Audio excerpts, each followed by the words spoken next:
technology. Okay. Of course, I forgot to switch on this thing. Am I on the right page? Yeah, you click on it's on the... Live, right? Yeah. Okay, restart my YouTube. Everything must restart. Can see your coffee just nice. Okay. I believe now we are live. Yes, we are. Some technical issues. Shadowing. But finally, we are live, ladies and gentlemen. Welcome to the Hammercast. Okay. Welcome. Okay, are we all good? Are we all good? Yes, we are. Okay, sure. Welcome everyone to the second episode of Hammercast. I am very, very deeply apologetic that we are slightly late. However, it's all good in the neighborhood. Okay. Sorry, I'm sending out the. Okay, send out the links. Yes. All right, send out everything. We'll just give it a minute for people to start streaming in, right? As we were a little bit late. Done. Okay. We do have a couple of viewers coming in. Wow. Okay. All right. You good? Yes, I'm good. All right. Okay, so I will begin Mhm. by introducing our guests. Oh my goodness, we are just down here just yapping away, and then our guest is just sitting uncomfortably in the dark. I mean, it looks bright here, but you guys, we don't know. Actually, we're all sitting in the dark. It's just some amount of studio lighting, okay, making it look like it's tricking the camera, it's tricking your eyes, okay. And over here with our guest Joel. How are you doing, Joel? Oh no, what is wrong with my camera again? I'm very good. I'm very good, Okay, John. give me a second. Yeah, no worries. I need to. Oh my god, what is going on? Technical issues. It's okay. Just Give now us it a was moment. working, right? Just now you saw Yes, it was working. it was working. Oh my god. Bringing the warp. Everything is falling apart. Okay. Somehow chaos has invaded. Okay, I'm gonna get. The stream crashed, I think. No, the camera isn't working. Your camera isn't working. Okay, just give me a second now.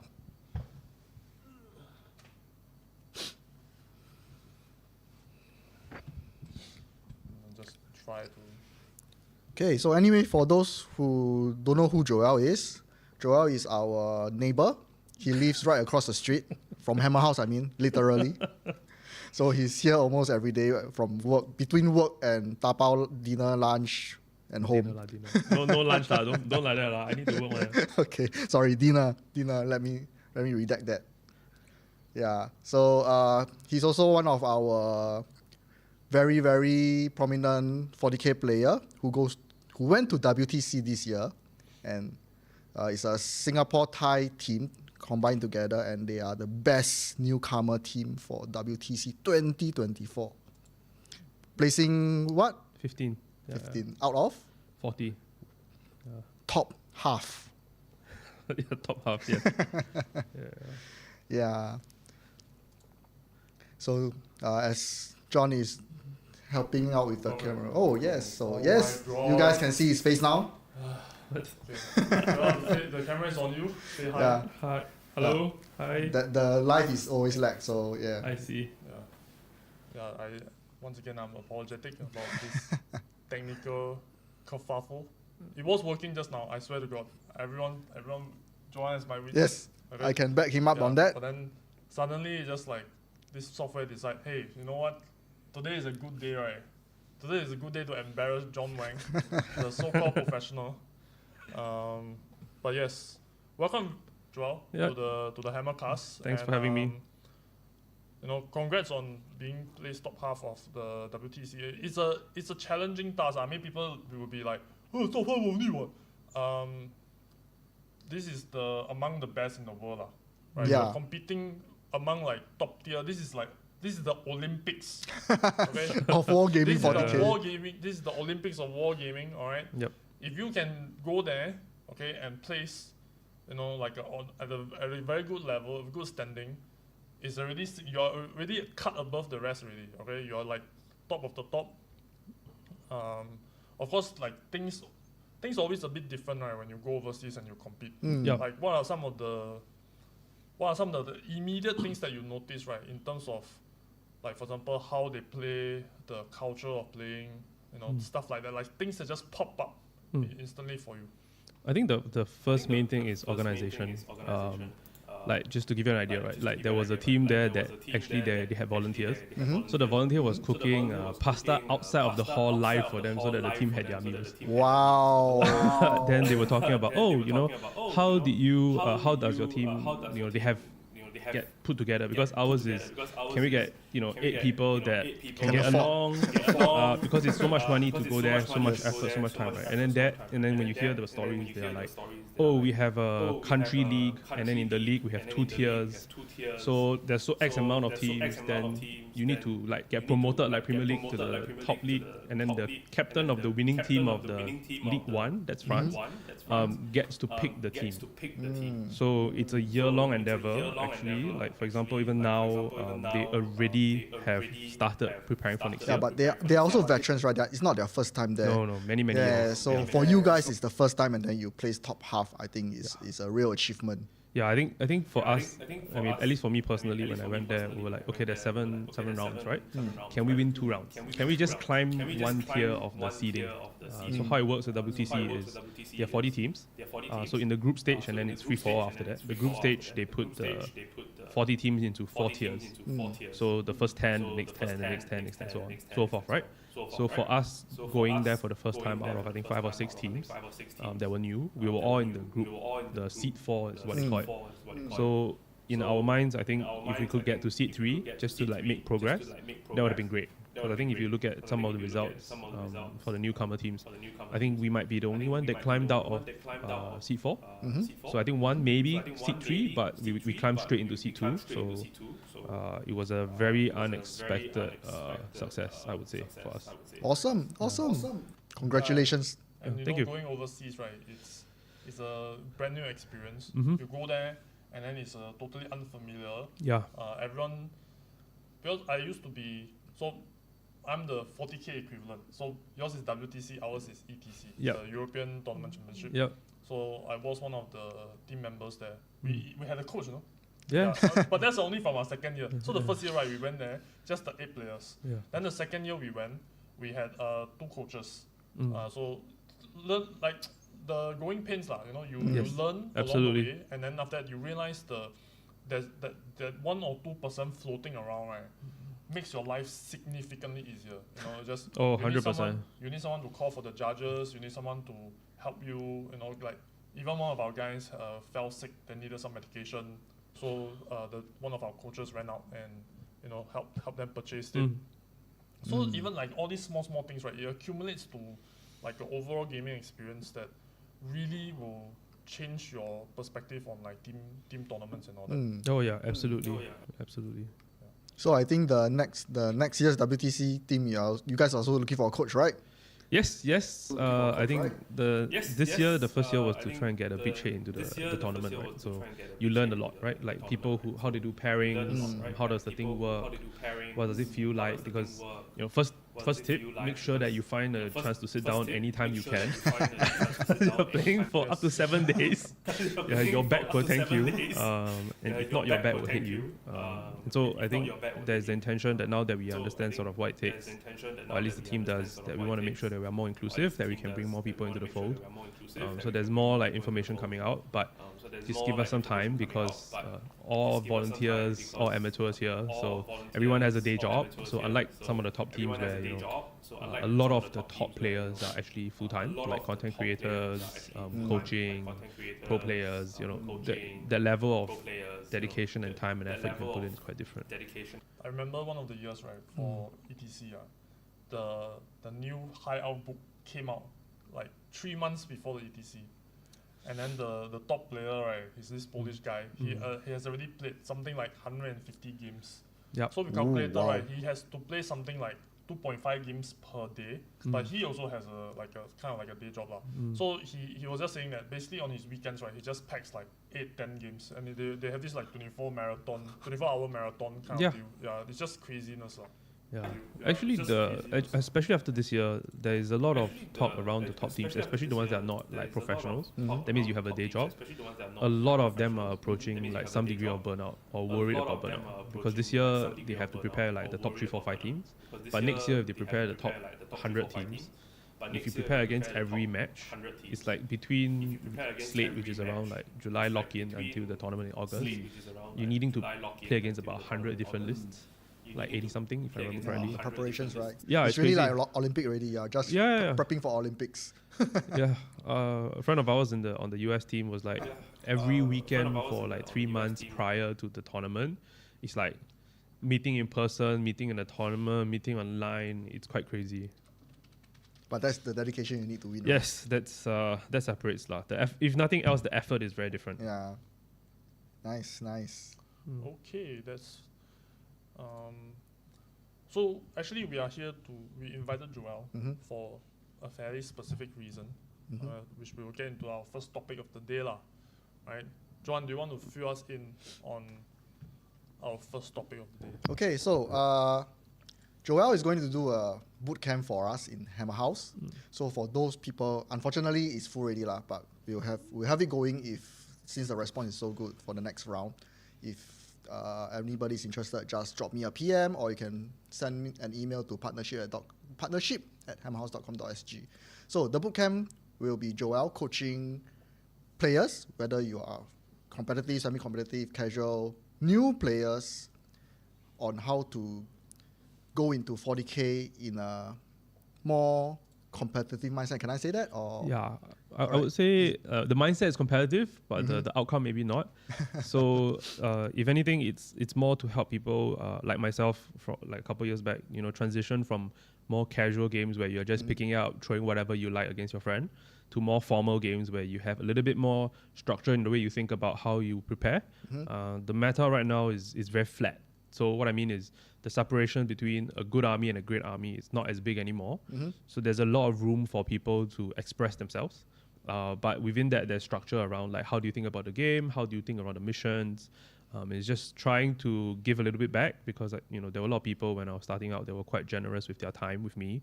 And I wanted to make sure that we could, number one, like get people to play better games. I think that's more enjoyable when you feel competent, you know what you're doing and the game flows. I think we were talking about it earlier, right? Yeah. Ultimately, all these tabletop these are all like they're war games, but they're actually social games, right? Yes, the correct. social part comes first before the game, and helping you navigate all the stuff around it, or giving you at least the way I've approached it. I think my hope is for people to take it on their own, and hopefully we have more players who are more comfortable expressing themselves to do better, better opponents, and then we can build a better team for WTC in the future. Yeah. So I have a lot of feedback from players, more casual players, that they are unable to complete their game in a 3-hour time frame. So I think your bootcamp should be able to help them with this, right? Because personally, I can finish my game in 3 hours if my opponent also has the same capability or without referring to rules and know what his army is doing. In fact, 2.5 hours is good enough for us, I find. Yeah. So I hope and I think your bootcamp should help with this. And if you are a player who finds that you cannot finish your game in 3 hours, maybe this is the bootcamp for you. Actually, there's one thing, right? Okay, so I personally am not a 40K player. Never touched the game. I'm more of a sword and board kind of guy, lah. Yep. But I want to right off the bat, right, admit something. Yeah. I just heard over the years, right, I just have negative impression of 40K. Okay? Okay, we're going straight into it. Yeah, we're going straight into it. Okay, right. Because I believe this is what the people want to hear. It's okay. Like, so if I'm new, right, and then I'm just like, okay, what about the Tauda meta, Joel? What about I think Joel isn't here when the Tauda meta is present. That was before my time, actually. Before your time, that was before my time. But then because I'm close to being a boomer. Yeah. Despite my youthful appearance, but because I guess my point being that there's at least in the past, okay, 40K has always been a game about just put the biggest, most newest things on the table, and then you win the game, right? So I believe that has changed somewhat, but maybe you can elucidate more for like the new players, right? For people who maybe are still like on the periphery. They're not very sure. They kind of heard some negative stuff about 40K. Maybe you can put their mind at ease regarding this particular topic. Sure. So I think that there's two main parts around this, right? There's one which is within the game on the table itself, right? And then there's one that's surrounding the game, because I think sometimes you have great games that have a lot of what people call like toxic characters, and then that ruins the game for everybody. So let's just do that in part, right? So the first part about the game, just to give you a sense, at WTC, every team has to have 8 armies, and 8 armies have to be different. So what happens is when the meta is very skewed, that means like what you say, like everybody just throw the biggest hammer, and then we have that few broken things that just destroy everybody and nobody has a chance. Usually in that kind of scenario, what will happen is that at WTC you will have like every team overlapping 3-4 armies. There are always those armies, and then there's some periphery, and the range is very small. But at this latest WTC, every faction was represented except for one. And that was because they just came out, the points were not, like, it was too short a time, it wasn't the best book, so people haven't found the list. Actually, that army just went 7-0 at a recent team tournament. So that means that of all the factions available, there is probably a playable list at the highest level. So that's on the table side. And then I think around it, there's, in my head, there's always 2 things. The first one is like the social element, right? So that's about like communication. So to me, it's also about being able to communicate your needs with your opponent, right? So if you're here for a tournament, obviously you have certain expectations versus, hey Johan, I want a learning game. Tell me when I'm doing right or wrong. Communicating your expectations and letting your opponent communicate theirs to you, I think is a very important start. There are some people who will refuse to engage with you, but because from the onset you already tried to do that, you prep yourself. You don't feel like you have to be the person that gives in, right? And I think the second part is that, on a longer term basis, like culture is self-selecting. So if you're constantly communicating and people are not giving you the thing that you want, is it you or them? One will fix itself, right? Like if someone you ask for a game and that person is just, I guess this is one of the fears, right? Trashing you without helping you understand why. First of all, if you communicated a learning game and somebody comes here and just like smashes your face in, I think you yourself have a measure of who they are and you're not likely to call them again. And then with every sort of social thing, you meet 5 people, there's assholes everywhere. It doesn't change, right? Like it's different place, same shit. So, but you start to be able to self-select a little bit about who and what you want to play with. Correct. And then of course you must, to some extent, be some self-aware a little bit, right? Not to say that it's always our fault, but you have to think a little bit about, okay, who are you in that game? How have you represented yourself? Are you representing yourself in a way that you want people to respond to you? Yeah, that's tricky. I think in addition to that, okay, so for people who really know me, right, I started wargaming in 2013. I didn't start with 40K. I went straight into War Machine and HOTS. It's a kind of dead game, coming back game now. So during my time in the tabletop war game scene, right, all I heard about 40K since that time, I think it was 6th at that time, 2013, or 5th at. It was the Tauda meta. 40K is who goes first, who win. Whoever has the big gun who go first will win. So what changes? And to be honest right now, right, I can tell everybody that I like playing the game now, 40K, and I think I'm enjoying it. The most important thing right now is because they introduced the terrain feature. So there are line of sight blocking right now. It's very standardized. There's no more first turn, I go first, I shoot you, you are dead, bye-bye, pack up, go home. Yeah. There's no more this kind of shit nonsense anymore.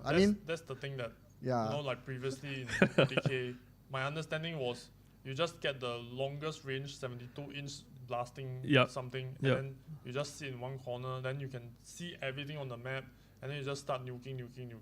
Yes. Or you just bring some unkillable, like Guliman or don't know what Primarch, just put them on the table. And then you have the flip side, right, which is, I remember one of the players, he was quite, he's one of those like RP players, like really like to build a thematic list, and go and bring Angron, only for Angron to be nuked on the first turn. Yes, and then Angron! He just like, what?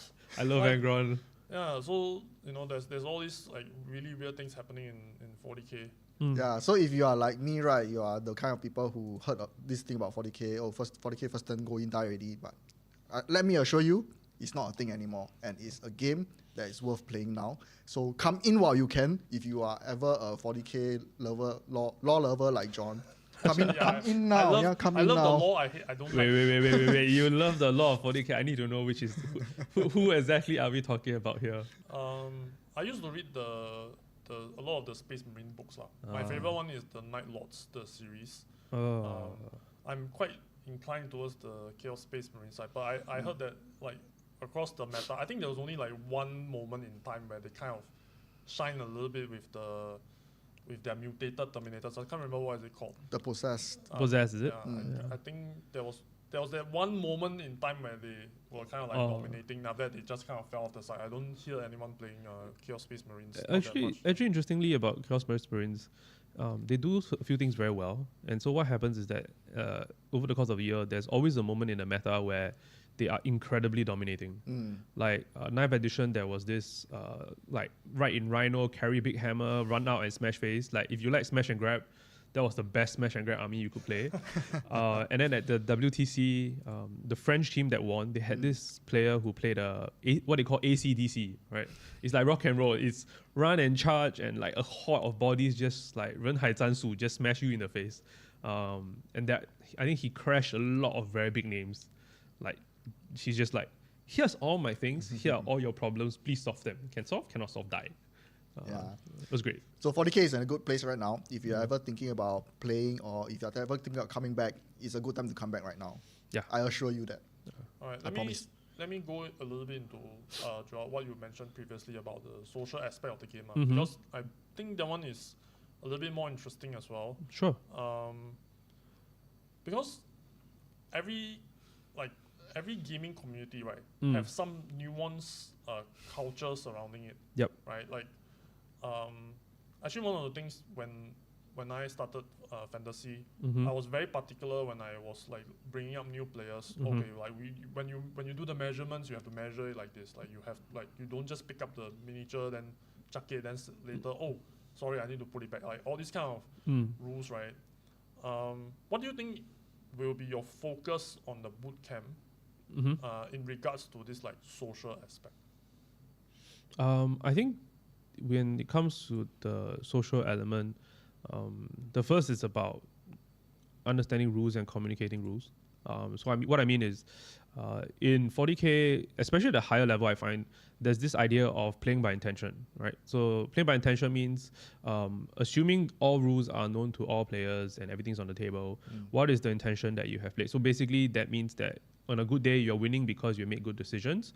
On a bad day, you're losing because you made bad decisions, not because you have gotcha, right? Yep. The thing that everybody is afraid of.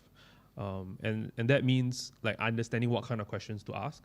Because sometimes you can gotcha yourself, right? Like if you assume, I can do this, I don't know that they can do this or that, and I don't ask, then to be honest, that social element part comes in where is it really their fault? Like how far is someone responsible for your experience? Yep. And I think it's also important to as a good player so sometimes I will just inform my opponent, if you do this, I'm going to do this. Do you still want to do that? Yep. Yeah. And I think that is reciprocated, because I think when you do that, I find, especially in practice games, what it allows you to do is to learn about the decisions that you're making. Yep. And that translates when you go and play at the higher level, right? Because the good players, you don't need to assume that they know the rules. They know the rules, right? They know your rules, maybe sometimes better than you. They play twice as much as me for sure. So that allows you to even the score a little bit. It lets you bring you closer to a more pure game, in my mind. Yeah, this gaming by intention, it's an interesting concept, and I really like it as well. I prefer to game that way, to be perfectly honest, right? But I think at some point, we also need to take into account that me as an opponent, right, I shouldn't be helping you. You know what I'm saying? I shouldn't be. I should let you make the mistakes on your own. What do you think about that? Actually, I think it depends on context, right? So I think that if you are, and I think you're probably referring, if I'm not wrong, to like more competitive play, right? So yeah, like hyper competitive, and let's say I know I'm the type of player who will do anything to win. So I think there's if I were to take the role of the person who's hyper competitive, right, and in some ways I am, then it really depends on at which context. So for example, at RTT, right, which is for those who don't play, it's a 3-rounder, it's a 1-day thing. The prize and the entry is let's be honest, right? If you play 40k, the price and entry is quite negligible because right, you can't even buy one unit with your winnings. So at the RTT level, I think being hyper competitive and winning at all costs is actually very detrimental to you long term. It doesn't make sense because what happens is that you are slowly but surely like stifling the community or killing the community. Because what you need at the RTT level, you want more people playing, so you have more opponents. Because it's a story game, you cannot play this game alone. You can play Space Marine 2, but it's not tabletop game, right? Then at the GT, where you're competing for a golden ticket, which is basically the GW's equivalent of you get to play at their solo world championships, right?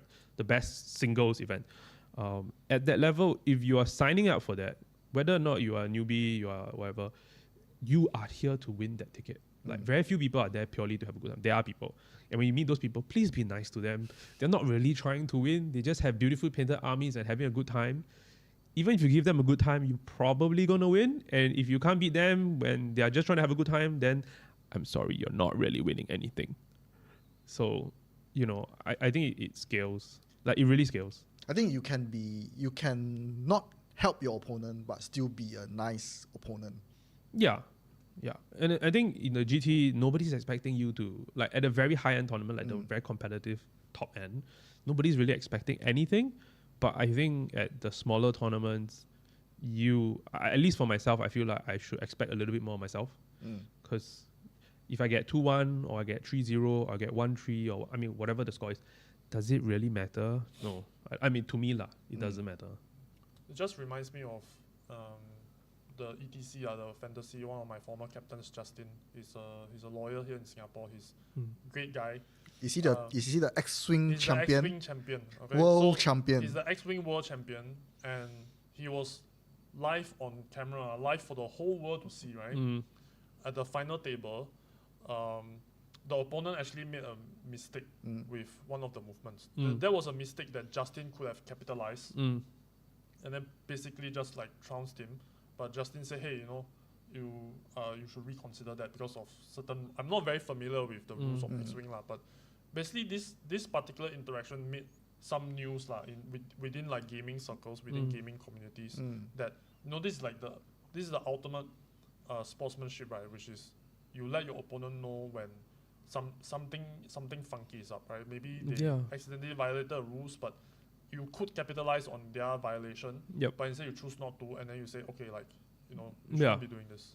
And I think that's the way he got there in the first place, right? Because if your whole experience has been, I beat people because I am better, I have played better, when it reaches the point in which the stress is on, the lights are on, everybody's looking, and you stay that way, I think over the long run, you're more likely to do well. Because you have the good habits, you have the good decision making, and it's constant, right? It's consistent. if you can beat your opponent when they know their rules well, it means you're better, right? You don't need to capitalize on their mistakes. Yes, I think so. I'm going to be the devil's advocate. Okay? I'm going to try and throw a monkey wrench in all of this because I kind of want to stimulate a bit of discussion. But, there's I don't necessarily think that's true. And I'm sure we all have certain experiences, we can kind of segue a little bit into the toxic player topic. Sure. Which is, we all know that one or two toxic fellas that will just do everything to win. Then once they win, right, it's they know that, okay, you can't reverse the decision. You reverse already is also it doesn't really mean much, right? It's kind of先斩后奏 you already execute, you already decapitated the fella, then later you accuse him of a crime, right? So there are players out there who doesn't practice this level of sportsmanship. Manage being able to also win competitions, albeit in a uglier manner. But for them, right, victory is victory. It's victory a win is a win. A win is a win. Then it's what are you going to do about it? You're going to remove my championship? Why? Because I'm not nice, So I think, for me personally, okay, and I'll love to hear from the both of you. I think there's the way that I respond to such things, right, is okay. I will extend you all the courtesy at first, but then once you cross a certain line, right, then that's it. Really, I'll play as nasty as you. Oh yes, for sure. I think I strongly believe that if somebody, like for example, there's this idea of you play with a clock, right, like a chess clock, so that each person has allocated time. If somebody is aggressively chess clocking you, you should do it back to them. Why not? Yeah. It's there's no reason to extend courtesy for people who are not trying to. Right, this is the part where it's like you communicate, right? So you see, hey, where is this guy coming from? If this guy has been at all costs, let's go, cutthroat, don't care. Yeah, but right?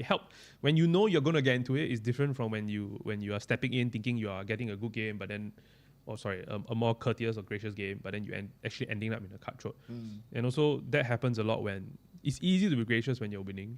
Then when it matters and it starts to tail off and you're starting to lose, people start to, but at least you have that sort of mental prep. I feel that's important also. Not so jarring. Yeah. So from our chat. Paige knew playing by intention is the best. Okay. So Paige is a King of War fella, and then he's also asking, when are we gonna get a King of War live stream? Bro, this is the second episode only. So give us some time. Another thing is King of War need to move at like 3 times the speed before we can have like a appropriate live stream for it. But speaking of Paige, right, which is he's also, he's kind of one of our premier Kings of War player. I remember during one of the tournaments, okay, against a particular player who shall not be named. This was at one of our tournaments lah. Final table already. Every round, he needs to stand on top of the table to take a photo from the top view of the whole battlefield. Why? So yes, why? Why indeed, Johan? So the reason for this is because he needed photographic evidence that this particular unit was here at this point in time. Oh no. Because this player is famous for moving the miniatures, then post-measuring it from an imaginary position, and then say, oh yeah, it was in order the whole time. So then after that, Paige will be like, okay, no, let's refer to the photograph, okay, and then we will see lah where exactly was this unit to begin with. Yeah. So this is the unfortunate side of gaming lah. Yes. Yeah.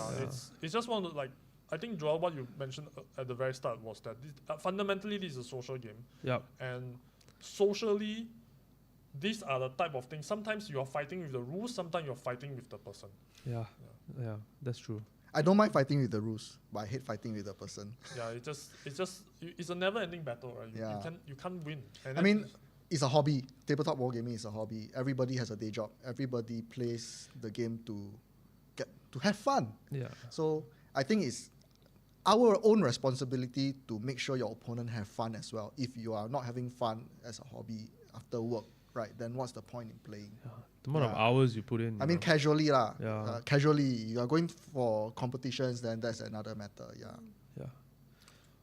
Paige also mentioned pointing out opponent's tactical mistake, definitely very gracious and nice to receive, but definitely shouldn't be an expectation. Oh no, for sure it's not. I don't think it can be an expectation. I think that's asking too much of people. But I think what I was referring more to was more like, for example, if I say to you, can you do X or Y, then don't say maybe or don't say no. So I can do this or that, and these are the things you want. Open information. I'm not telling you what decision to make. I'm not giving you the best choice because I might have my own thoughts. You make a decision, but if you ask me something, I'm full transparency giving you the reply that you deserve, in the hopes that I get the same when I ask you questions.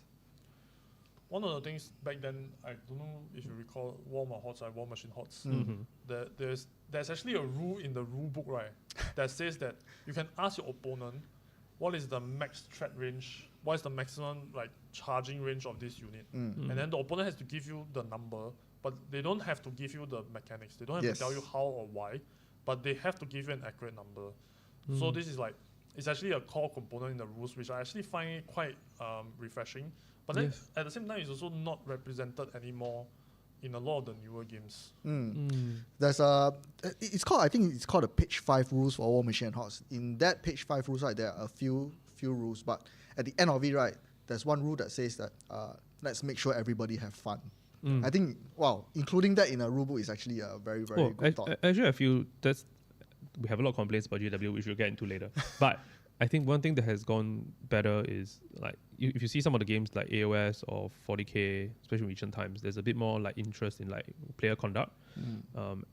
And to be fair, I think one of the things that struck me most about WTC versus every other big tournament was they stress player conduct.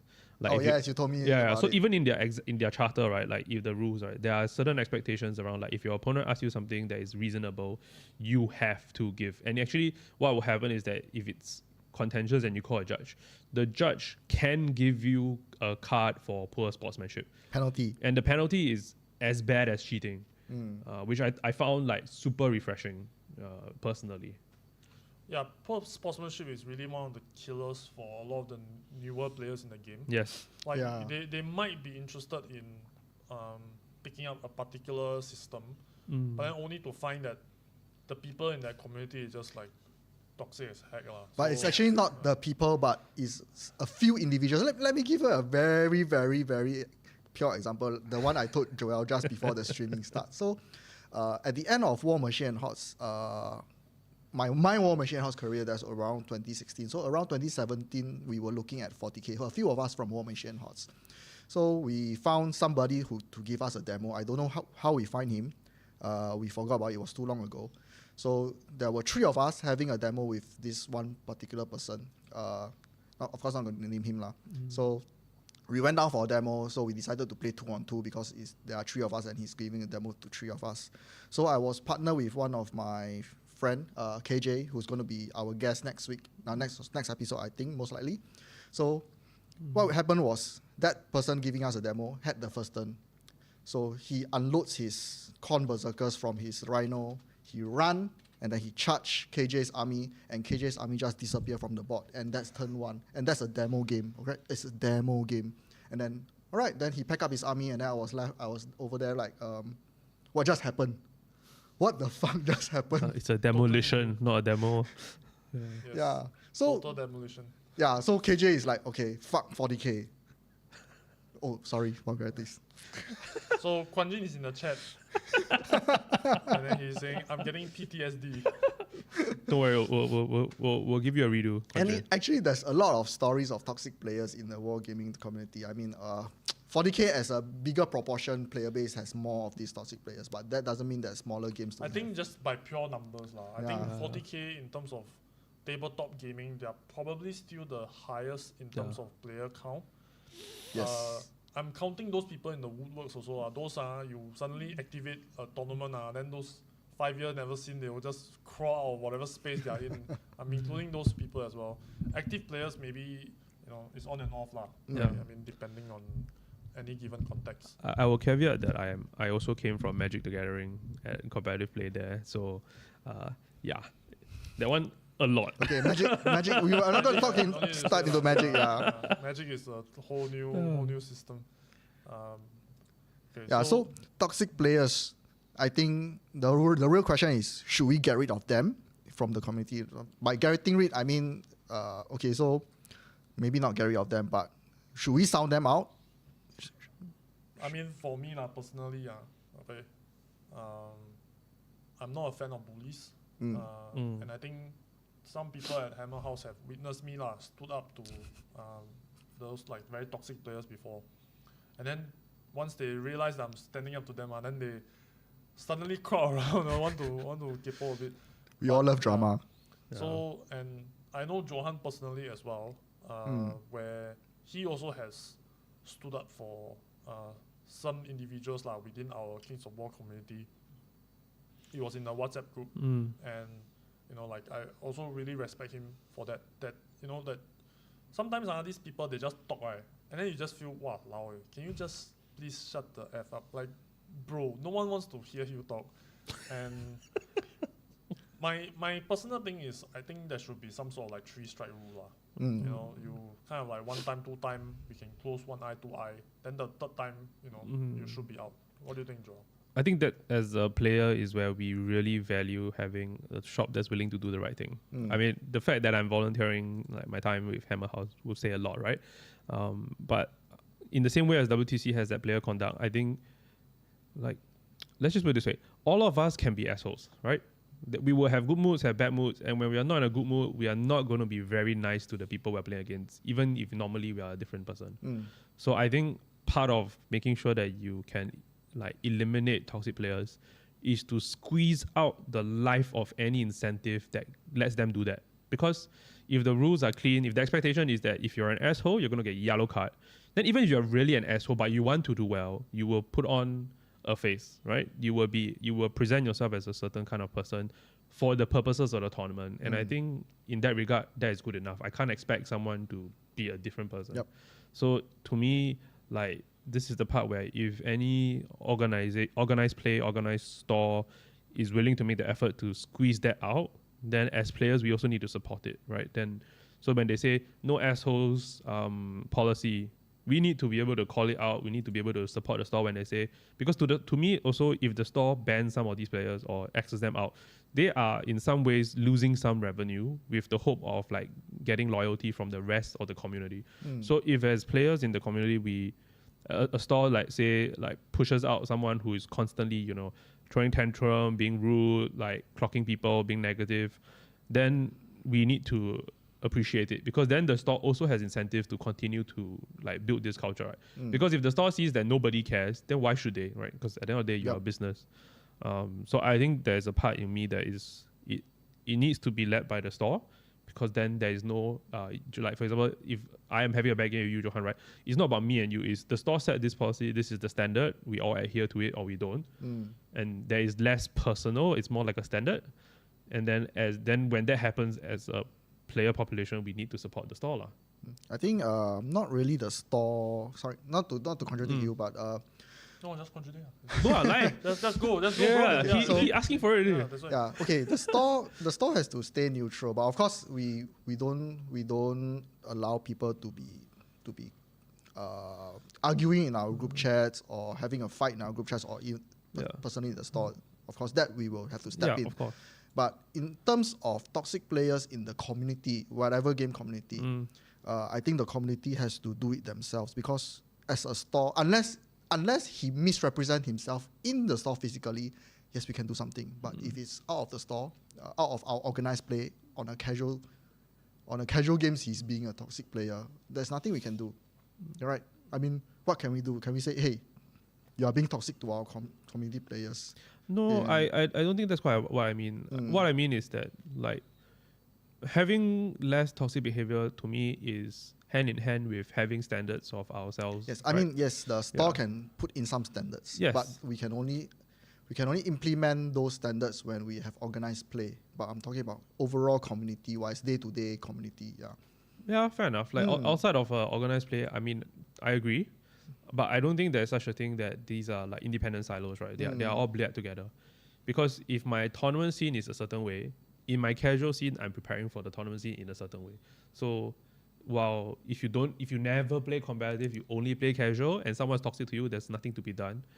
But if you have a high standard of sportsmanship at the tournament scene level, and I am a casual player and I've gone to it, and this is the standard in which I know the game can be, I feel that that person will be less tolerant of someone being a douchebag. I think so. Both of you have like a good point. I'm gonna be one of those like fence sitter guy and just be like, oh, I'm gonna both sides this. I'm gonna both side ism. So I think what Johan was referring to is there is a sphere of influence that the store can have. But then like beyond that sphere, right, there's really nothing much they can do. And if there is a toxic player that's somewhat, kind of running rampant, even sometimes even just on the periphery, right, it's difficult for them to police all interactions. And certain things they also don't want to appear to be like, oh, I favor this player or I favor that player. And then what Joel is also referring to is there has to be like a lot of the interactions are centered around the stores anyway. And since it's centered around the stores, then having like ground rules and then later enforcing them in some way, shape and form. Like even if it's just, hey, like you shouldn't be talking like that to these calling them out. Just a small call out could go a long way in terms of like ensuring that these like community spaces, these gaming spaces remain as toxic free as possible. Yeah. I guess that's kind of what the ultimate. It's a difficult balancing act, and Yeah. you know, like both sides, like really both of you have a point, and I think this goes to show, right, that any balancing act in any community is always a tough job. And it's all in, right? I just want to say, like, this is not to say that as players we don't have the responsibility ourselves. I think as players, especially as players, if we see like stupid shit happening, like if we want our community to be a certain way, we cannot just be, wow, that person is such an asshole. That guy at the other shop. No, if you are at the other shop and you see it, I think, at least for myself, you have a obligation is a very strong word. I'm not gonna say obligation, but you have an incentive to go to that person, whether it's privately or publicly, and say, "Bro, not on," right? And I think the incentive for you is, if you start to do this and that changes, and if other people are involved, then as a group maybe we can see some change. Because there are people who, I mean, I want to believe that people have a capacity to change. Because if not, then I mean, even for ourselves, we are dead already lah. I mean, yeah, it's an incentive, of course. Yeah. If you can change the attitude of that toxic players, then it benefits the whole community. Yeah. But it also, so good, coming back to the Kings of War one, there's multiple approach to that particular toxic person to ask him to change. We have Paige going to talk to him. We have our other Pathfinder guard going. Then ban Yeah. So in the end, sorry, no more Warhammer for you. Ban Hammer for you. Yeah. So in the end, we just had to kick him out of the group, and then and I the heard group about actually it was so bad until the group chat for Kings of War was silent. There was no looking for game because everybody's so afraid to look for game. Yeah, he's the one that always will. He's so free, right? That he will, anytime someone look for a game, then he will just be like, "Oh, I'm gonna hope you." Then the issue is, of course, like, what are you gonna say? Hey, sorry, I don't want to play against you. It's like not nice. No, actually, that's where I think I like. But not a lot of people do that. Yeah. So in the end, when we kicked him out, right, the very next hour, I wouldn't even say the next day. The very next hour, looking for game. It's not even look for game. It's a list of who is looking for game, what time, what day. Yeah, that's how toxic it is and how big a change can you make to a community when you remove the toxic. Oh, that's very true. Like, I think there's a very high profile in the US, right, where there was an independent tournament circuit, like Frontline Gaming, friends of a well-known like cheater. Right? It got so bad to the point where like all the top pros, when they were breaking down the results for that tournament, right, they'll be like, I am a top American pro. I don't play there because of this person and because the organizers are not doing shit about it. Oh, that's very bad. Yeah. So even for a game that can be as flourishing as Warhammer, especially in the US, like shit like that happens at the highest level. So I don't know. Like, it's not an easy problem to solve. But I think a lot of the thing happens when the people start dropping off, taking a very public stand, and then looking at the shall we say the organizers. And then the organizers, if they don't choose to set the standard, then people turn against the organizer very quickly. Yep. But I would like to say that your bootcamp would be one of the ways to address such an issue. You know, like just inculcating certain core values into the newer players will go a long way into establishing, you know, like good governance, good sportsmanship in the future. You know, you're really cultivating the next generation, and I hope and I wish you all the best. Yeah. Oh, thanks. Again, entirely voluntary. There are no big ambitions with this. It's just giving back to HH only. And thank you for your volunteering. Thank you. And then let us move into our next topic. Okay, very related to 40K. Yep. Just not on the tabletop. It's on the desktop. Okay, or on the laptop, or on your PS5 or whatever. Yes. Okay, so we're gonna talk about Space Marines now. Okay, the new game that just released. I've been playing the heck out of it. Yep, you've been playing. I haven't played yet. I would love to play it, but it's only releasing like tomorrow, right? Our Singapore time tomorrow. Tuesday. Yeah, Tuesday. Oh, you're very clear. Tuesday midnight. Yeah. So I got a feeling, right, that this game is gonna be extremely divisive. So maybe for Johan, right? First thoughts. Since you're the only one among us who has played already. Yep. Firstly, I think it's a very well crafted game. You really so this is one of the only few games where I really take my time to look around. Yeah. You So need to rotate your neck too. I literally rotate my control, my control in a circular motion to look at all the background that they have crafted, and I think it's really one of the. You really feel like it's in a 40K universe. It's that good. Yep. The game surprisingly is not easy. Maybe because I'm not a Souls-like player. I went in the first boss. I died 4 times. Yeah. And it was only the first introduction boss, yeah.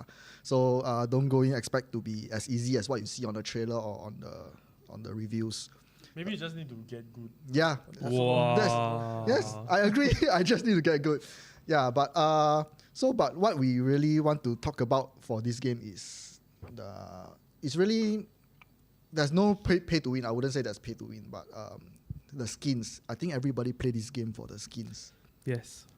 Who wants to wear the stupid Smurf uniform? 不要. Yes, I'm not an Ultramarine fan, and oh my god, I fucking hate hate it so much. Sorry. They are the most boring faction ever. Oh my god, they're just like the Boy Scouts, the goody two shoes. Yeah, so. Oh no, I went against the Codex Astartes. I need to win myself 50 times. Yeah, but unfortunately, you're stuck with the goody two shoes Smurfs unless you pay for another. So I paid. I paid $140 just to be able to talk about the game today. Okay. Don't lie. That's what I tell myself. I paid $140 just to be able to talk about the game today. Okay, that's what I tell myself. This is pure production, guys. This is HammerHouse production. Okay, our dedication. Okay, so if I have paid another $12 more, I would have been able to. Wait, you pay $140 and you still don't get some bonus skin sprinkle on top? No, I'm still wearing Ultramarines. No, he paid for the privilege of starting early only. Yes. So with another $12 more, you'll be able to wear the successor chapters colors. Oh, what? Wait, can you wear the different colors in the single player campaign? Yes. No, you can't. You can't. Okay, sorry. I'm not interested already. Okay. Yeah, Moving on. You can only do that in the operations and the PvP Eternal Wars. Moving on. So DLCs. But of course, firstly, we have to say that the game developers have to make some money. But as long as it's not pay to win, I think it's fine. But being stuck in the Ultramarine colors just kind of irks me. Yeah. So that's like, oh, sorry, Joel. No, I was going to say, I have friends who are Ultramarine players. Like, they're really good people, but I don't understand their love for Ultramarines. Neither do I. Okay, so like reading up about the game, right, and even just from the developers, the comment, as in what they are saying about the game. Apparently, there's only about 12, according to the developers, about 12 hours of single player content.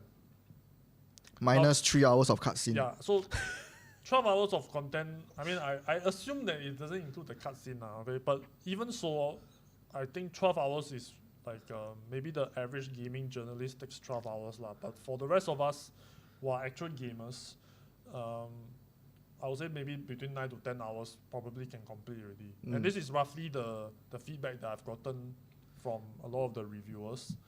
And even though I played the first Space Marine game, okay, I think I played significantly more multiplayer, as in the PvP aspect of it, than the single player. The single player, I kind of went through the campaign one time.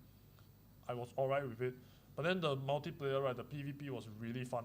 I felt it was very satisfying, especially with the weapons. You you could set up your Devastator, then just taka taka taka, and you have the sniper rifle, just boom, headshot, feels damn shook. But I think it's also fair to say that not everyone is into the PvP aspect. There are definitely more people who are more interested in the PvE. The PvE or the single player environment. So I think this part of it is going to be, and for a game that price, I think it's quite divisive. Yeah, I mean it's a AAA title that's more like Fortnite than it is a single player game, right? This is like like Joel, what you just mentioned, right, is rapidly becoming the AAA the model for revenue generation. Yeah.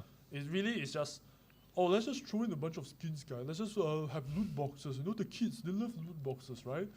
And it's starting to become irksome. I agree with Johan that the game looks amazing. Like the game looks satisfying to play. It feels like if I'm there in the middle of the Tyranid swarm, and then I'm this hulking space marine with a thunder hammer, and I'm just like crushing little bugs left and right. And then I even saw they took de-arm, they cut off the arm of one of the Tyranid warrior, then shove it down his throat. Right? Yes. Just take it and just Fatality. Like really, one of the executions. Really like fatality. Wow. Then powers, like, and then it keeps, and then the animation is like, okay, there's like a few animations going on, but you feel like you are a space marine. This is a space marine game, you know. Yeah. And thus the title. Yeah, but then, you know, like 10, 12 hours, I think it barely cuts it. It shouldn't be that short in terms of the single player. I'm not sure whether the 10 hours consists of the operations mode, because the operations mode lets you, there's 6 classes to the operations mode, and then you have to level them, and then you have to level the equipment. I think he's referring to the single player. Yeah, so the single player campaign. I think the operations mode, that one you can play with your friends, that one, right? in single campaign also you can play with friends, up to 2 of them. Yeah, so if you include the operations mode, I think you get more than 20 hours if you really want to level up all the classes. The PvP element. Not PvE, is 3-person co-op.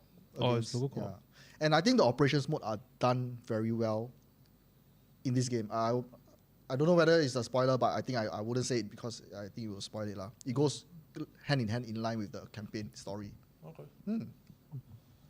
Yeah, but so the DLC is the skins, you have to pay. You have to pay more after paying after paying $140. That is the thing that that just chaps me so bad. You know, they couldn't even like sprinkle in some pity skins for you. Yeah, like you pay 140, you get like one skin of your choice or something. Like even get some purple shoulder pads, right? I mean something. Just give me something, bros. You know? You get a lieutenant strap on your helmet. That's it. Oh my god. Isn't the main character titles like, doesn't he have like 4 stats? That means he's like 400 years in service, right? Yeah. Then he's still lieutenant only. He has been demoted lah. He has been demoted. Yeah. He was captain. Oh yeah, because of the previous game, right? Yes. The ending of the previous game. Correct. Have you all seen the Weta Workshop sculpture that they made of him? Not yet. You should go and see. So basically, Weta Workshop, like I think for the 3D modeling, right, they did a custom sculpture of him. It's ludicrous amount of money, but it is quite stunning. So imagine, you know, Weta Workshop, right? Like people make your Jurassic Park dinosaur, all this whatever shit, your Lord of the Rings, all the very cool stuff. They made a Titus. full artist special version of him. Nice. Is it to scale? No. Like a No, but it's quite 3 meter tall space marine. No lah. But the price is also wow, like very wow. So let's put it back to tabletop. Does this kind of DLC thing translate to tabletop? Do you think so? Because to me it feels a little bit so. How do you mean? So in games, let's talk about 40k detachment. So some detachment helps alleviate some of the units that's maybe unpopular or not in the meta, but this detachment suddenly says, oh, this unit in this detachment is going to be boom awesome, and then you have to pour in money to buy maybe 4 boxes or 6 boxes, sometimes to the extreme, just to play competitively. Of course. Yeah, that happens a lot. Like in Space Marines especially, there's a joke that says like your Space Marine 2 experience, right? You play Space Marines in 40k, you're not buying Space Marines, you're buying the Space Marines, the subscription service. Because today is right now it's the green flavor very strong. You want to play Dark Angels, but you can't play the Dark Angels specific units in another faction, right? So then the upcoming one is we're going to have a red flavor of Space Marine. You're going to buy all the new hot like Blood Angels. It's like, oh, I have 1,400. I have 2/3 of my army is Space Marine, right? Then I didn't need to splash 1/3. Yes, but if you splash 1/3 3 times, hey, you just fought another army. So that's one of the downsides of like potentially playing Space Marines.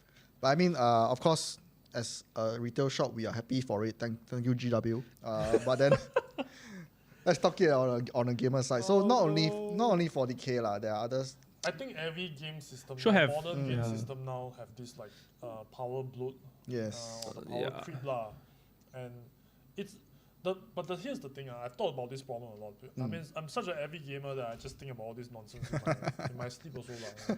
But it really is an unsolvable problem. You kind of need to have new things like rolling into the system, otherwise the game becomes stale, right? And it kind of makes sense for you to have new weapons, new system, new tactics, new whatever. And but then at the same time, you also cannot just make it like part of the same.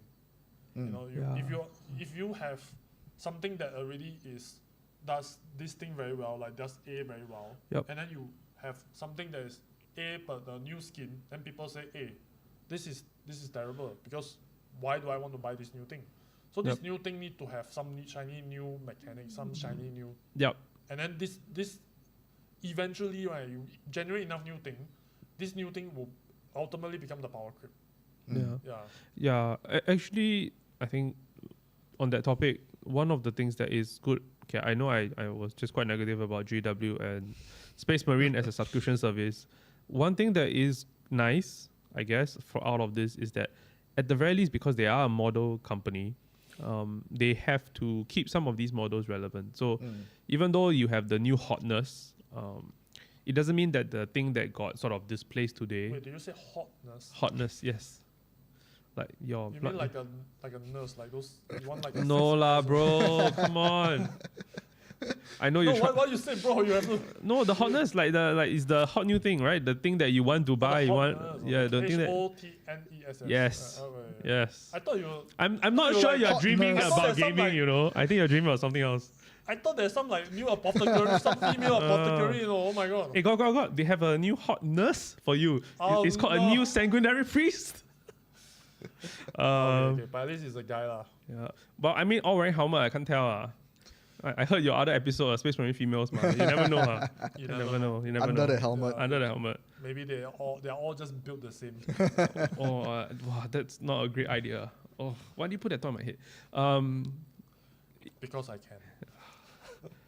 So the point I was trying to make was, they do have cyclical change. So like something that you bought that was good, that sort of fell by the wayside, because they are still continuing to sell that same model, they are incentivized over a few, like after like certain amount of time, whether it's a year, 2 years, to bring that model back to the forefront. So for other players, it's like the new thing, but for you, it's I'm revisiting an old friend. So even for someone like me who's only been playing for 3+ years, that cycle has happened a few times, and it's kind of nice. I'm not gonna lie, when you see something that's coming that's quite good, and you see the rules are fantastic, and you're like, yes, I already have it. That's not bad. I think that's one of the strikes in favor of like the GW model. Yeah, if you accept that every company exists to make money and therefore they have to push new things. If not, they cannot sell, and then the game doesn't exist. Because the last thing you want is also like some of these games, they have really nice models, really nice rules. They don't sell new things anymore. Then the company just sort of disappears, right? Yeah. So I think with that, right, I think what we want from the game company is, of course, you can they have to sell lah. So that's the main priority, right? So as long as the rules are good, and as long as they don't purposely make, like what John say, you take an old thing and make it a new thing, but it's actually not really a new thing, then I think that's good enough, right? Yeah, I think all the stuff they're doing, if you're gonna constantly sell me shit, is that gonna make me have a good time? And don't be too greedy lah. Like, give us a chance. Which I think kind of why like 40K has taken up so much of my time is also because it's very balanced right now. Like, you can really play your favorite thing. So if you have to be a Smurf, you can be a Smurf. No, thank you. Yeah.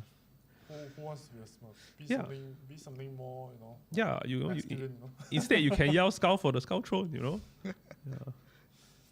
Yeah. So Okay. So, is Jie Yang say hi Joel, you big nerd, love you. Who's that? It's Jie Yang. Oh, I know who that is. Okay, yes. Yes, I am a big nerd. Thank you, Jay. And then John Hyman, Craftsman Jono. DLC for skins in real life is just hiring a commission artist to paint your army. Wow. Wow. Okay. Wow, this one can scale very high on this one. But at least there's not pay to win. No, I disagree. I think that's pay to win. Win the painting side of the tournament. No. It's the, oh no, there's this new thing that needs 10x of this stupid unit that I don't have and I need it to be ready now. Oh yes, because 40k must be battle ready, right? Yes.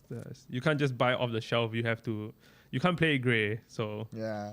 I remember a time when the rules were you have to have 3 primary colors on the miniature for it to be ready, and then someone painted like 3 circular dots on the miniature with the primer, and then just put it on the table, and it's like, oh, I got 3 primary. Somebody tried this shenanigan. By the way, this is a true story, so I don't know if it worked, but somebody tried this shenanigan before. I'm pretty sure a lot of people, because in the last 1 or 2 years they did the whole like battle ready guide, right? Like so for a long time it was like 3 colors and it was just a text on a box. Then now they have an actual pictorial. This is what battle ready means. So no more shenanigans of 3 colors dot. Yeah. And that come from GW, I think, if I remember correctly. Someone also mentioned be a 1 faction guy and hopefully faction doesn't get X. I think this is like one of the this is not great advice lah. Let me put it this way. I've played many games, okay, where I'm just dedicated to 1 faction, and then the moment something new comes in, right, you find that even if you're not X, right, you find you are relegated pretty quickly. Yeah. Especially in these games. Yeah. So I think you generally want to have between like 2 to 3 at a minimum, I would say. Yeah. So that way it keeps you fresh also lah. You can cycle between the different factions. Yeah, you don't get burnt out from playing 1 faction again and again. Correct. Because yes, there's different detachment in a 40k faction, but then are you really going to play even if you play all 6? Actually, there was one piece of advice that was given to me very early on by a very, very good player from overseas. I still remember this. Is don't be a faction specialist, be a play style specialist. So what I mean is, like, for example, of course, when you first start out, you're exploring, you're trying different things. At some point, you'll figure out, like, are you the kind of person that wants to chain glaive everybody's skull? Or are you the person that wants to, like, shoot people, pew-pew from very far? What you want to do is get to be the best at that style, but find a few armies that all play that style, so that no matter how the rotation happens, you have a viable army choice that allows you to play the style. Because when you play the game on the table, it is not the model that makes you have that experience. It's the model, the rule set, the army, all of that. So you end up, there are very people like who play Space Marines who only play pew-pew, but because they're Space Marines, they have Tau, there's a few, all pew-pew armies, all Daka. But they are an expert in that style. It means that they always have something viable, because also this is a hobby. Why are you torturing yourself playing something shit? Like, what's the point?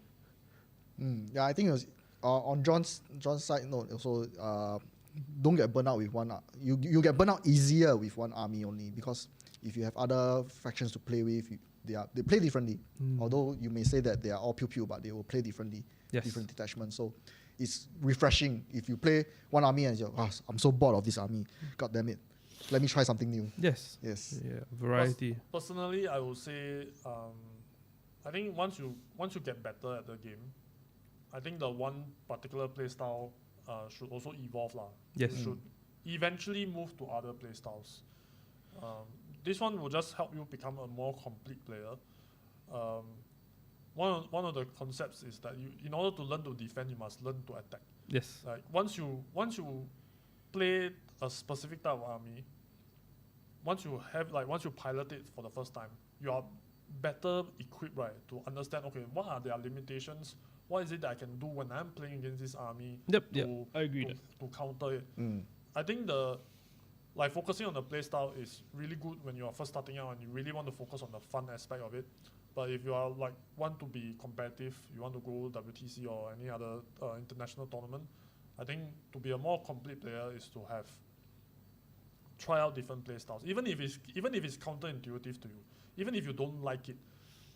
It's good to just experience it a couple of times. You can always go back to your preferred specialized play style afterwards. Yeah.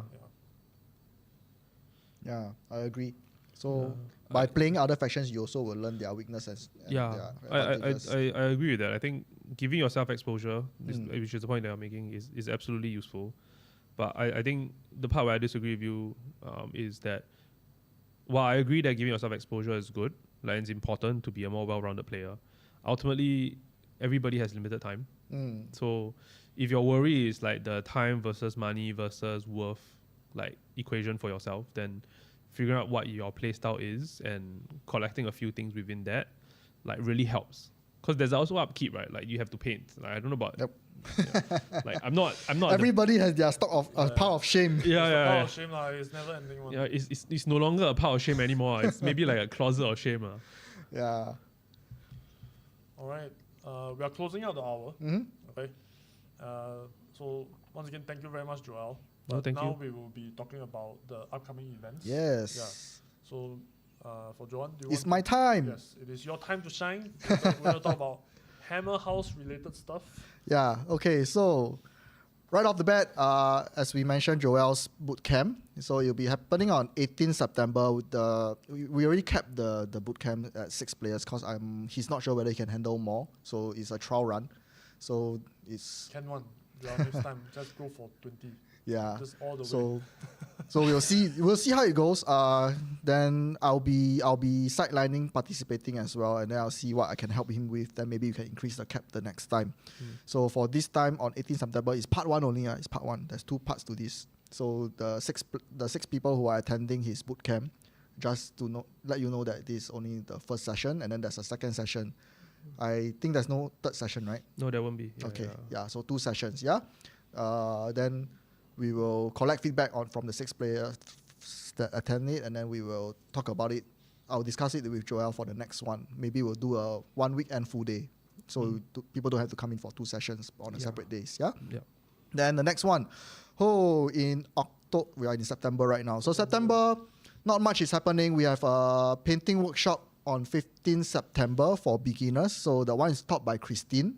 It's a introduction to painting for total beginners, people with zero knowledge. So the syllabus will be priming the model, base coat the model, and wash the model. And a bonus is a dry brush technique. So if you are totally new to the scene, if you want to learn how to paint, 15 September, we still have a few slots available. If you follow our Instagram, there is a poster for it, and you can scan the QR code for the details. If not, same thing. If you have my number, PM me. If you don't have my number, email to partnership@hammerhouse.com.sg to register your interest, and I'll get back to you. By the way, you can literally paint a whole army with just those principles. Yes. Yeah, you can just prime, wash, dry brush. Yes, very simple. Whole army ready to rumble. Okay, 40k ready. Okay. Yeah. Battle ready. All right. Then next one, it will be our meet and play on 29th September. So we had one on 1st September. So in this month, we will have 2 meet and plays. So 29th September will be the next one. Usually it's 8 players, 1.5k. It's a casual, come here, play, 2% get a lucky draw of $15 voucher, and then we go home. Yeah, 3 rounds of 40k. Nice and fun. Don't need to be painted, just have to be prime. All right? So no battle ready. Don't need to 3-color dot. Don't need to do that. None of that. One day we will paint grey Marines. That's my dream. Yeah. One of the players do that. Just to let you know. Okay. So October is super busy. Wow. Not really a lot of events going on, but big one. We, HammerHouse, are going to GamesCon Asia. Oh. Whoa. Yes. Then people is like, oh, GamesCon Asia, isn't that digital? Yes, that's why we are going. We want to attract more digital crowd. So our goal there is to convert, if not all, and if not half, at least 1% of the digital gamers to introduce them to tabletop. I mean, this is where I came from. I was a purely digital player, and then I saw the miniatures, and then I fell in love with it. Yeah, I think most of us are digital gamers before we are analog gamers, right? Yeah, that's right. I mean, it's kind of reverse. It's kind of backwards, but at some point you just feel like, okay, I really want something in the real world that I can feel and touch. So I think it'll be good. Yeah, so GamesCon Asia is happening on 18th October to 20th October on a Friday to Sunday. So we will be there. If you are visiting GamesCon Asia for the digital content, do drop us, do come by and visit us at our booth. We are at CE11, is at the entertainment area, pretty close to the Capcom booth, or should I say hall. The Capcom has their own hall. Yeah, we are going to be there showcasing our miniatures. We'll put up a TV for Space Marine 2 gameplay. Is it your gameplay? Unfortunately, we have to get permission from Focus Entertainment, the publisher, but they did not reply me. So what we can do is you can only put up YouTube videos of it. So that will hopefully attract the Space Marine 2 on TV, and then they say, oh shit, there's a Space Marine figure on the table, and you can play with it. I mean, play the game with it, not play with it. Yeah, you need to ask Yongqiang to lend you his Ultramarine. Those are, to be fair to him, those are beautifully painted. Yes, we only need Ultramarines, unfortunately. Yeah. It's all to lure them in. Yes. Then they realize, like me, it's very hard to paint like Yongqiang. It's very hard. Yeah. They'll get there, but before they get there, okay, they just need to be fascinated. Yes. So we'll be there. We have painting tables up. We'll load you with Infernus Marines for you to paint. Then we have demo games of 40k and then displays. So hopefully we will convert some of the digital gamers. Yeah, and if you are not yet an analog gamer, if you are visiting GamesCon, do drop by for a free demo. It's free. Or if you are not shy or you are too shy, you can also visit our website for our demo game application. Yeah, at hammerhouse.com.sg. Then, right after GamesCon, the very next week is our HammerHouse Game Fest. Wow. Back to back. I'm so shacked out by that. So what is Game Fest? Game Fest is an event that HammerHouse started last year. It's giving back to the community, where we rent out the community exhibition hall at Kreta Ayer CC Community Center. It's a huge space, air conditioned. There's no backside bumping. So some people like that, by the way. Okay. I don't need to know that. Yeah. After the hotness and then some people like this, and then I'm dreaming of this comment by you, John. I am. Are you sure you're not a Slanesh fan? This is a rapidly. No. Chaos Space Marine worship Slanesh also. Right? Okay. The noise marine. I'm a podcast producer. I generate a lot of noise. Okay? Yeah, so back to the Game Fest. We'll be running 2 days of a few systems. So Saturday we will have Age of Sigmar. Yeah. We will have, which Joel is participating in. And then we will have Infinity, the game. We will have Kill Team. And we will have Marvel Crisis Protocol. So those are the 4 main ones. I think we have one more small one, but I can't confirm yet. We are still work in progress. And then on the second day, 27th, Sunday, we will have 40k, which Joel will help me with Joel, TO. you're so busy, you are. Huh? You're so busy, No lah, they give me space to store things when I was trying to do prep, so I have to give back a bit. Otherwise, a bit paiseh, you know. At least you're 自动 Yeah, must lah. A bit. Good job. Yeah, so Joel will help me TO the 40k scene. Thank you very much, because I'll be busy taking on the Kings of War and the Star Wars Legion. I'm not Naruto. I cannot, shadow clone. Yeah, So I'll be already TOing 2 of the systems. So I can't do the third one. So Joel will be helping me with that one. And then most of all, so we have 40k, Kings of War, Star Wars Legion on that day. Looking into the Blood Bowl one, I'm not sure yet. So another work in progress. But most of all, the big one is also Beyblade. Ooh. Yes, we will have Beyblade that day. So I think we will be providing them with 8 stadiums. Hopefully we can get 8 perfect stadiums there. Our stadiums are getting knocked around. The game is so incredibly violent. I mean, I don't like to use that word, but it's just so it's just like constant impact in that game. High velocity, extreme high impact, gear spot. Extreme, just like everything is just like constantly colliding. Yeah, so our stadiums, for those who does not know, we only started Beyblade last month, and it's only maybe 1.5 months in, and our stadiums are already being banked up. New stadiums, wow, so oh shit.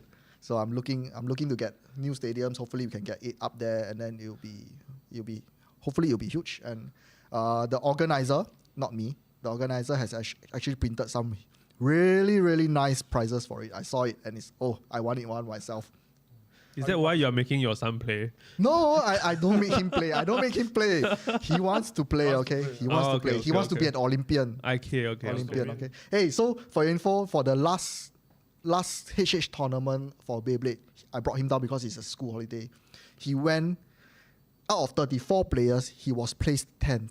Wow. Oh. He went 4 and 2. Meanwhile, the papa over here is 1 and 5, placed 31. Hey, bro. Hey, you work for the shop lah, must give chance lah. So I say, okay, if Beyblade is going to Olympics, right, I'm going to train it as an Olympian. Hopefully not like Ray Gun, but a true Olympian. Don't be Ray Gun. Be a Joseph Schooling. Okay. $1 million stadium. Okay. Get your son up there. Get the Milo truck. Yeah, that's right. Yeah. So and then the next one. More events coming out in November. Wow. So I'm not going to talk about the small ones because we are still work in progress. But the big one, the painting competition, the mini Rama. Oh. Yes. I can't go into details for this because our mascot Pao is the one who's organizing it. So what I know is it's a diorama competition. So you have to be placed on at least 60 mm or up to 60 mm round base. It can be bust, it can be miniatures, but everything cannot be 3D printed. It has to be actual miniatures from actual companies. Okay. But so you mean it's not just GW, it can be any other? Yes, it can be bust, it can be from Big Chow Creatives, it can be from Fur Miniatures. Yes, it don't have to be miniatures, it can be bust. Yeah. Right. This one is like a serious painting competition. I mean, it's our baby step into the painting. So last year we had our baby step into the Game Fest, right? So this year we have our baby step into the painting competition. So we are hopefully, we are hoping that everybody will come and support us. Even if you are not participating, you can drop by on 29th November all the way to 1st December. So you can drop by during the weekend. All the pieces will be placed on the second level of HammerHouse. You can drop by to take a look. It's free. Only those who are participating have to pay. I think it's only $5 per entry. Yeah. You know what? Maybe I'll join. With the 3 dots? I'll be painting significantly more than 3 dots, but yes. Yeah. I want to malo myself also. I'll put my name there. Then after you have 3 dots. Now, from then on, people could call me 3 dots John. That's right. Yeah, so it's our baby step. So our grand dream is to merge Game Fest and the art, we call it Art Fest together in one whole convention. Nice. Yeah, that's our boss Alex's dream. Yeah, we want to hold a convention at Marina Bay Sands Convention Center. Wow. Ambition. Someone fan the flames. So baby steps. Yeah. So we'll see. If you are interested in painting, if you are interested in joining the competition, just come and ask for more info or scan. Again, Instagram has the poster. You can scan the QR code. Everything is in there. If you need more clarifications, drop by and ask Pao, or you have Pao's number, you can text him. Yeah, or you can text me also. I can refer it to Pao. Yep. All this information will eventually be in our description. All the upcoming, like short clips, video that is segmented, uploaded to YouTube, will have all this info within the description also. So feel free to check it out. Of course, as with anything, just pop by the store. Yep. Right? Just pop in HammerHouse, right? The address 24B Temple Street. Yeah, okay. Last time I got it wrong, 24B Temple Street. So, it's always a good time here. Whenever I'm in the neighborhood, I'll just drop in and say hi. That's what we aim to be. It's really a comfortable place. Everyone here is really friendly. So, just drop on in.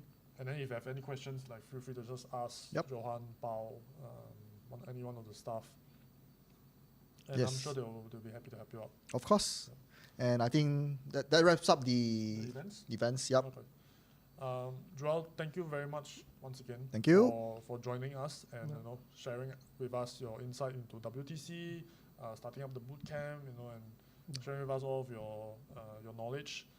And maybe I just hand it off to you. Any last shout outs, anything, feel free.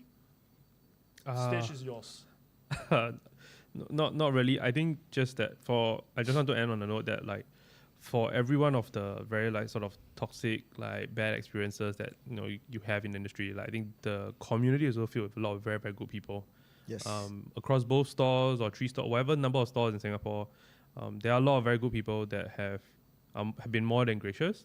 So if you are thinking about joining, I think balance it a bit, but you will be fine. Yeah. Yep. It's just very unfortunate. Vast majority of us are just good, decent people, and then it's just 1 or 2 cao car. The black sheeps. All the time, just ruins it for the rest of us. 100%. Yeah. Okay, and right, I think that's wrap this up. We shall wrap this up. Thank you very much. Thank you, everybody. Thank That should be you. the end of Hammercast episode 2, and we shall see you next time. Goodbye. Bye-bye. Bye.